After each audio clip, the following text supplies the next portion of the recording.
पॅन्टच्या खिशात तुम्ही सुद्धा जास्त वेळ मोबाईल ठेवताय आणि लॅपटॉप मांडीवर घेऊन काम करताय तर थांबा, हा व्हिडिओ तुमच्यासाठीच आहे.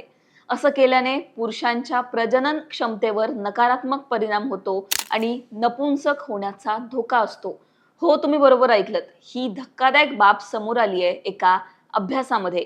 कोलकाता विद्यापीठाच्या प्राणीशास्त्र विभागाच्या IRM यांनी केलेल्या संयुक्त अभ्यासामध्ये ही माहिती समोर आली आहे. तब्बल 5 वर्षांच्या संशोधनानंतर ही बाब आता समोर आलेली आहे. अभ्यासामध्ये नेमकं काय आढळलंय ते सुद्धा जाणून घेऊ.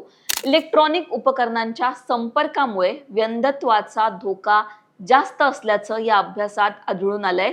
लॅपटॉप मांडीवर ठेवणं किंवा मोबाईल फोन पॅन्टच्या खिशात ठेवण्यामुळे उच्च तीव्रतेच्या विद्युत चुंबकीय क्षेत्राची निर्मिती होते, ज्याला आपण इलेक्ट्रॉनिक रेडिएशन म्हणू शकतो. या रेडिएशनचा पुरुषांच्या लैंगिक आरोग्यावर वाईट परिणाम होतो. या क्षेत्राच्या संपर्कात अंडकोश दीर्घकाळ राहिलं तर त्यासोबत येणाऱ्या उष्णतेसह अंडकोशांमधील नाजूक ऊतींचं म्हणजेच पेशींच्या समूहाचं टिश्यूंचं नुकसान होतं, ज्यामुळे स्पर्म निर्माण करणाऱ्या पेशींवर त्याचा परिणाम होतो.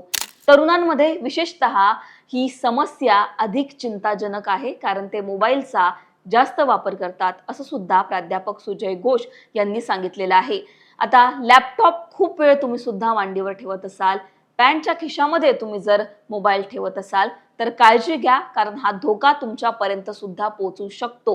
कोलकाता विद्यापीठाच्या या अभ्यासावर तुमचं काय मत आहे? आता मोबाईल ठेवायचा तरी कुठे, हा प्रश्न या सगळ्यानंतर उपस्थित होतोय. तुमचं यावर काय मत आहे हे कमेंट सेक्शनमध्ये कळवा. लोकमतला जर तुम्ही सबस्क्राईब केलं नसेल तर सबस्क्राईब करा. हा व्हिडिओ पाहिल्याबद्दल धन्यवाद.